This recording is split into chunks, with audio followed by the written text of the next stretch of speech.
네, 한예희 기자 마지막 말이 딱 와닿네요. 부디 좋은 결실을 맺기를 바란다라고 마무리를 쳤습니다. 네, 오늘 아는 그대로 아는 것만 잘 하고 나오자. 네, 평소에 컨디션으로 잘 치르고 기분 좋은 저녁을 맞이하실 수 있기를 저희 아침의 매일경제도 세상의 모든 수험생 여러분들을 응원합니다. 네, 언제나처럼 저희 아침의 매일경제 TV로 좀 크게 보시다가요.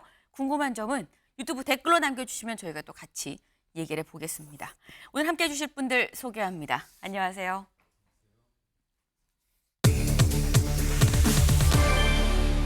파격입니다. 파격. 무엇이 파격이냐? 볼까요? 트럼프 인터뷰했던 앵커가 국방장관, 장성 배제된 미 안보라인입니다. 아까 말씀드렸죠. 40대 TV 앵커가 갑자기 국방장관, 소령 출신 앵커가 국방장관이 됐어요 라고 말씀을 드렸었는데 바로 이 모습입니다. 트럼프 당시 대통령을 그랬던 TV 앵커가 국방장관이 됐다라는 거죠. 이때 모습 같이 보고 올까요? There's a big hurricane going on in Washington, D.C. What is your message to the good people of Montana? Well, I'll tell you what, I think the country and even the world is seeing what's going on. Our country, Pete, is doing better than it's ever done before. The markets are the highest. The jobs are the best. We've cut your taxes massively. We have what we've done on regulation, I think it's probably really the big secret. 네, 직접 보셨죠. 저렇게 바로 옆에서 인터뷰를 했었는데 어제 국방장관과 대통령으로 이제 만난다라는 거예요. 근데 이게 강준영 교수님. 물론 군 경험이 없는 건 아닙니다. 소령이었었어요. 근데 파격적이라고 할 수 있는 게 의회 경험도 없고요. 행정부 경험도 전혀 없는 44살의 TV 앵커가 바로 장관으로 간다는 게 미국 사회에서는 이게 받아들여질 수 있는 사안인 겁니까? 글쎄요. 그래서 지금 인준이 과연 될까에 대한 걱정도 사실 하고는 있습니다. 네. 그런데 트럼프의 이번 인사를 보면 뭐 지금 파격 말씀을 하셨지만 제일 중요한 게 충성심.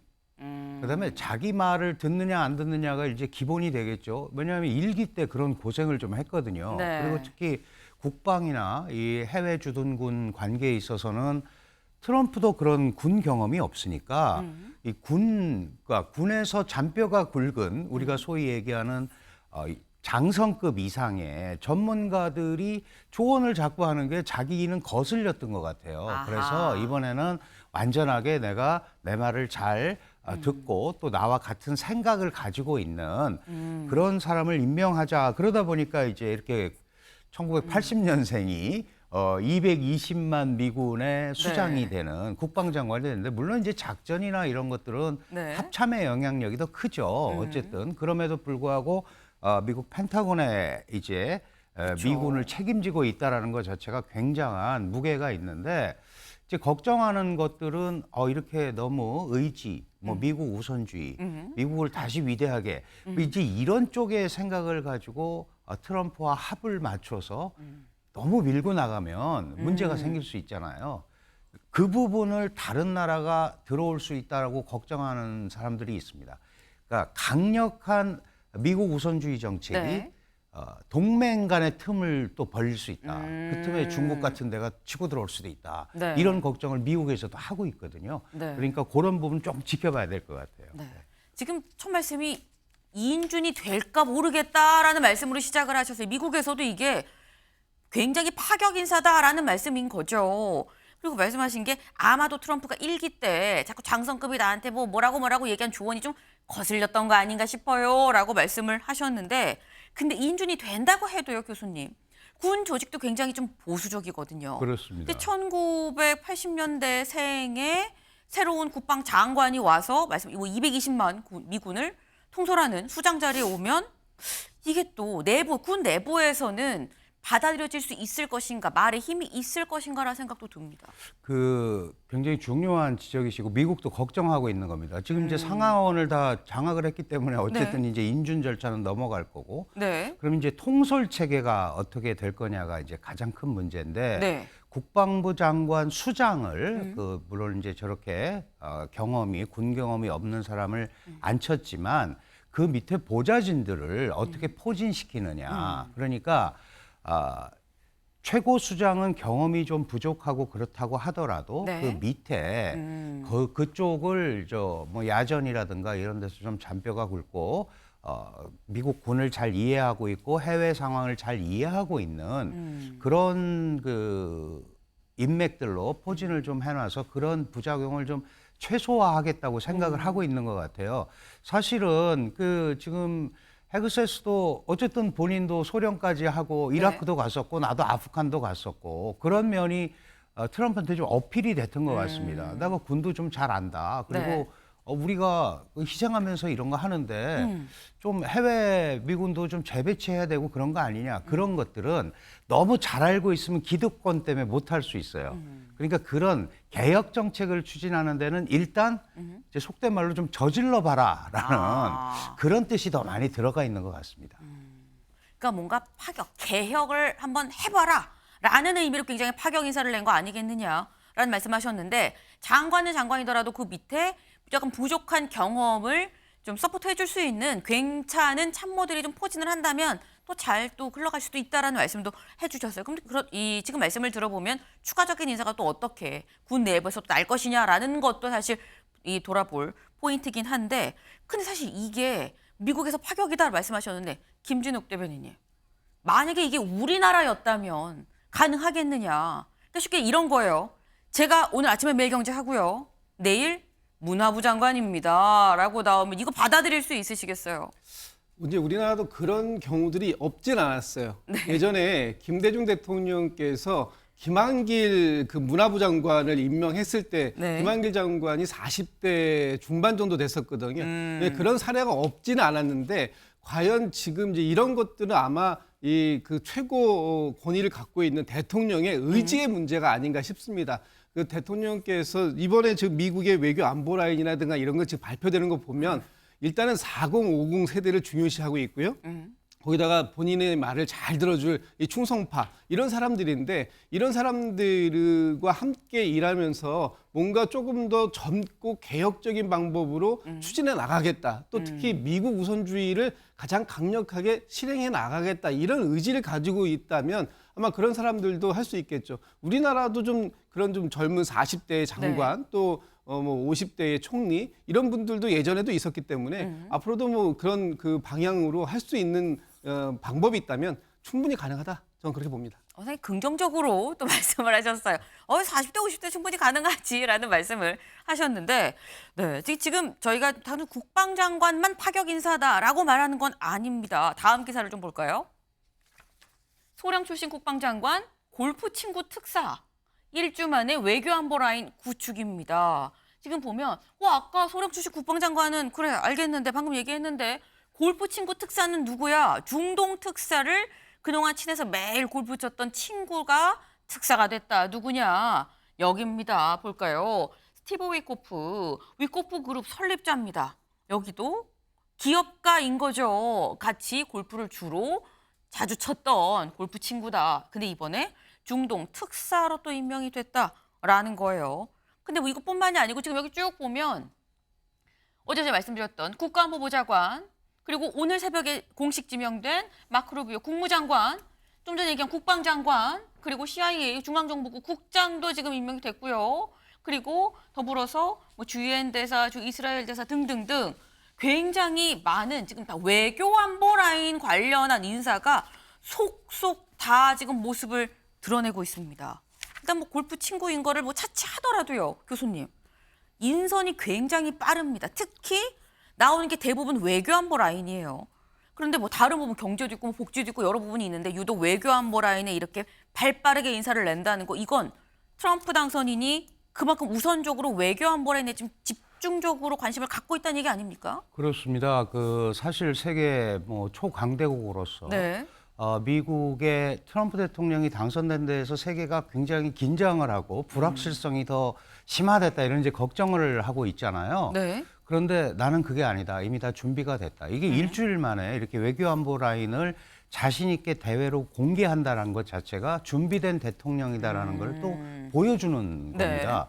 그리고 말씀드렸지만 트럼프 대통령이 이번에 새로 된 대통령이 아니란 말이죠. 적어도 8년 전 4년에 일을 해봤고 그래서 충분히 바이든 4년을 권토중래하면서 심사숙고했고 이번 대선 과정에서 내가 누가 필요할지 이런 거에 대한 충분한 검토를 해서 임명을 한 거다라는 거를 이제 보여주는 거고 그리고 미국이 사실은 공화당 행정부 입장에서 보면 민주당이 너무 뜨뜻미지근했다는 거죠. 그래서 푸틴도 잘못 다루고 시진핑도 잘못 다루고 그 김정은도 잘못 다룬 거 아니냐. 나는 새로운 진영을 가지고 이 미국의 힘도 과시하면서 네.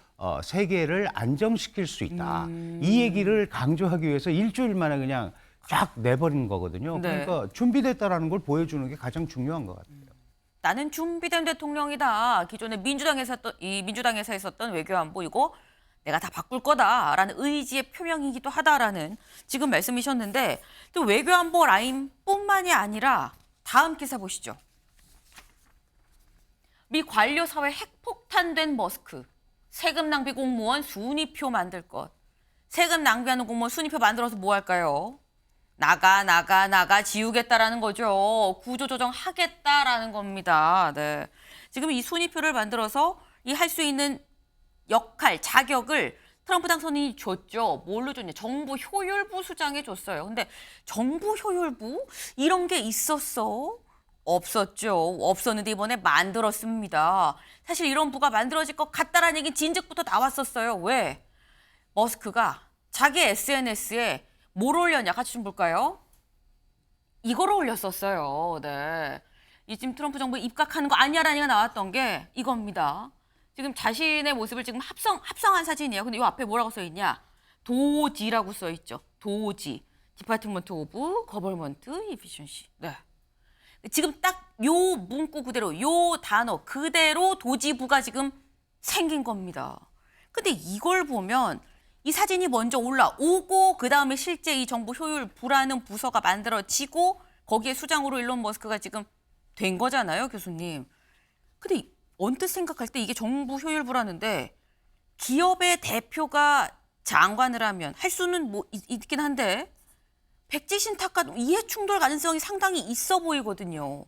미국은 괜찮은 겁니까? 아니죠. 미국에서도 네. 그렇게 하면 위험하다라는 얘기를 하고 있습니다. 네. 왜냐하면 일론 머스크가 사업가로서 특히 뭐 스페이스 X라든가 네. 소위 규제 그 개혁을 하는 데 있어서 본인이 많이 당했었잖아요. 네. 그거를 나서서 자기 의사대로 갈 수도 있는 거 아니냐. 그런데 이제 미국이라는 나라는 이제 성숙한 의회 국가다. 네. 그래서 그런 것들은 우리가 조절하면서 가자라고 얘기는 하는데 네. 위험성이 상당히 있습니다. 네. 게다가 이미 그 당선되고 나서 트럼프 대통령도 그랬고 일론 머스크도 내가 정부 효율성을 새로 만드는 그런 부를 맡게 될 거다. 근데 그때는 무슨 위원회라고 그랬는데 지금 네. 말씀하신 대로 부서가 돼버렸거든요. 그쵸. 디파트먼트가. 근데 좀 특이한 게 저게 2026년 7월 4일까지입니다. 한시적 조직이에요. 네. 그러니까 1년 반 안에 자기가 깔끔하게 끝내겠다. 그리고 뭐 공식적으로 얘기를 하지는 않지만 네. 미국 연방 소위 그 효율성 제고를 통해서 예산도 30% 정도는 절약할 수 있다. 근데 해봐야 아는 거지만, 네. 근데 그 트위터를 인수했잖아요. 사실 그래서 지금 X라고 하는 게 네. 트위터를 인수를 했는데 90%를 감원을 했습니다. 했었죠, 이미. 그러고도 트위터가 아니고 X로 돌아가잖아요. 그리고 그래서 미국 같은 거대 국가가 AI 이런 거를 제대로 쓰면서 좀 기계화된 무슨 이런 그 선진화된 모습을 보여줘야지. 미국 그러면 왜 맨날 줄 서고 공무원들 처리가 늦고 그런 거는 미국이 아니다. 이런 얘기를 하니까 일부는 그런 관료주의, 관료사회 타파에 긍정적인 기여를 할 수 있을 거라고 기대하는 사람들도 있는 것 같습니다. 네, 지금 이 미국이 작은 정부를 만드는 데 있어서 트럼프한테 메스를 쥐어주고 1년 반 안에 굉장히 지금 속도 빠른 구조조정에 들어가는 거 아니겠느냐라는 말씀을 지금 하셨어요. 네. 지금 이해 충돌 가능성도 있는데 그럼에도 불구하고 이걸 모르지 않았겠죠. 그럼에도 불구하고 지금 수장 자리에 앉혔다라는 거일 텐데 지금 사실 뭐 주변에서 트럼프 당선인한테 뭐라고 얘기를 해도 지금 안 들릴 것 같다라는 생각이 드는 게 사진이 오늘 하나 나와 있습니다. 사진 같이 볼까요? 이겁니다. 뭐지? 가족 사진이에요. 네, 여기 보면 당선인 여기 있죠. 당선인 여기 있고 옆에 보면 아들 베런도 있고요. 장남도 있고요. 뭐 지금 쭉 가족 사진인데 분명히 가족 사진입니다. 여기 쭉 보면은 네, 이방카도 있고요. 근데 여기에 누가 있느냐? 일론 머스크가 같이 있습니다. 일론 머스크 이거 또 합성 사진이야? 아닙니다. 합성이 아니에요. 영상으로 보고 오실까요?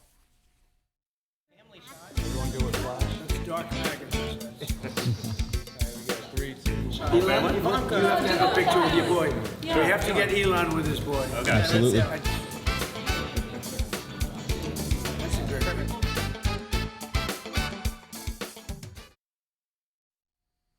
네, 보셨나요?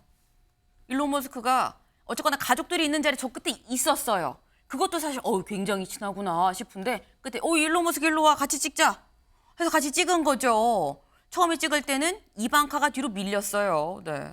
이방카가 뒤로 밀리고 일론 머스크가 앞에 와서 같이 가족 사진을 찍는 정도의 사이다라는 거죠. 김죽 대변인님 어떻게 보셨습니까? 새로운 가족의 탄생이다. 새로운 이렇게 가족의 탄생이다. 이름을 붙일 수 있을 것 같습니다. 네. 이번 그 트럼프 대통령 당선의 가장 큰 1등 공신을 꼽으라 그러면 아마 일론 머스크를 꼽는 걸 주저할 사람은 아무도 없을 거예요. 그만큼 일론 머스크가 이번 미국 대통령 선거에서 기여한 공로는 뭐 어마어마하다라고 보여지고요. 거기에 뭐 돈과 모든 것들을 투자했지 않습니까? 그리고 지금 좀 전에 얘기했던 것처럼 이 효율성부 장관까지 꿰차는 그런 상황이 됐는데 지금 저 사진의 왼쪽에서 네 번째에 있는 네. 그 사람이 그 장남인 트럼프 주니어의 딸인 카이 트럼프라고 해요. 손녀죠. 손녀. 네, 손녀인데 네. 저 손녀가 이 일론 머스크에게 삼촌이라는 호칭을 붙였어요. 그래서 이제는 그 일론 머스크가 다른 가족이 아니라 네. 진짜 트럼프 지금 사진 나오고 있네요. 저 사진을 찍으면서 이제 일론 머스크는 새로운 삼촌이다 이렇게 호칭을 이제 붙여줬잖아요. 그만큼 이제 일론 머스크는 트럼프한테는 빼놓을 수 없는 또 하나의 새로운 가족이 되었다. 뭐 이런 걸 인증하는 그래서 앞으로 이 일론 머스크가 굉장한 실세의 역할을 할 것이다 하는 부분을 이 사진 한 장으로 우리가 볼 수 있는 거 아닌가 싶습니다. 네, 새로운 가족의 탄생이다라는 거죠. 그만큼 일론 머스크를 굉장히 아끼고 곁에 두고 싶어 한다. 트럼프 당선인이 라는 얘기인 건데 그래 뭐 이번에 선거하는데 트럼프 이 머스크 역할이 컸지라고 생각할 수 있는데 꼭 머스크만은 아닌 것 같다라는 겁니다. 다음 기사 볼까요? 네, 재무장관의 월가 억만장자 베센트 유력. 네, 뭐 유력이에요. 뭐 확정이 됐다거나 내정 단계까지는 아니고 내정의 꼭 밑단계죠. 유력하다라는 얘기는 지금 보면 베센트 보니까 억만장자 펀드 매니저라고 합니다. 그런데 경제사령탑이죠. 재무장관이라고 하면 경제사령탑의 펀드 매니저 출신의 억만장자가 앉을 것 같다라는 건데 그러니까 아직 뭐 전체 인사가 나오진 않았습니다만 김기영 대변인님 네. 지금 발표되는 걸 보면 돈 많은 기업가 억만장자 그러니까 굉장히 요직이 지금 곳곳에 지금 들어가 있어요. 이게 좀 과대대표되는 거 아닌가? 우리나라가 만약에 이렇게 하면 이거 가능할까요?